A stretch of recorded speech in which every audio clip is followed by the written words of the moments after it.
Well, the mystery has finally been solved. Why didn't Jon Watts return to Marvel Studios to direct the fourth Spider-Man film? And now the director has pulled back the curtain and told us pretty much straight up why he didn't return to Marvel Studios, and it appears to me it wasn't for anything bad. Let's break down what the director had to say and why he moved on from the Marvel Universe. Now, if you're familiar with Jon Watts, you know he got his start in indie films on stuff like Clown and Cop Car, but he became a pretty much household Hollywood name when Marvel and Sony Pictures picked him up to direct the first MCU Spider-Man film, Homecoming, back in 2017. Now, he came back once again for Far From Home, and then for the colossal No Way Home, which was an absolute challenge considering that was filmed during the pandemic. Now, he stuck around Marvel Studios and was supposed to direct the Fantastic Four, but then after a few months, well, he walked away from the project. Now, at this point, the untitled Spider-Man 4 is expected to drop between Avengers Doomsday and Secret Wars, but at this point, that film still does not have a director, and we do know Watts won't return. Now, there's always been a ton of mystery on why Jon Watts left the world of Spider-Man. There was speculation there was some behind-the-scenes drama, and of course the rumor and scoop mill kind of runs with it and creates what it wants to create. But recently the director actually talked directly to The Hollywood Reporter and broke his silence about moving away from the MCU,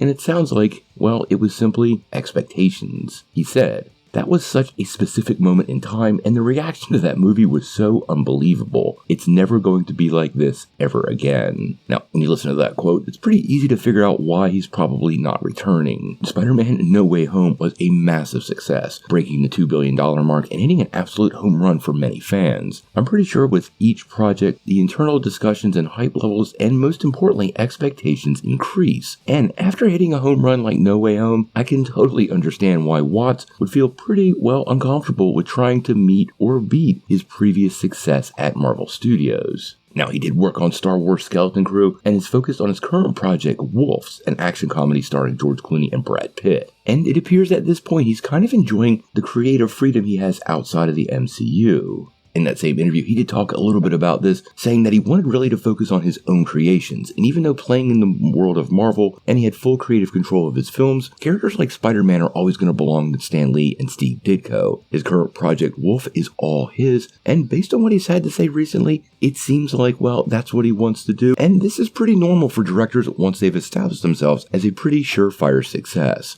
In any case, I'm simply glad to hear that Jon Watts and Marvel Studios did part ways on a good note. I can totally see the possibility of him returning in the future. Quite often when people go into the Marvel Universe, well, they make a good paycheck, and this paycheck allows them to explore other avenues, and when they need money again, we're looking at you, Chris Hemsworth, well, they come back and do another film. Hopefully we get some direct news on Spider-Man 4 very, very soon. I am highly anticipating the project, and I do suspect Marvel will announce a director any day, but we'll have to wait and see.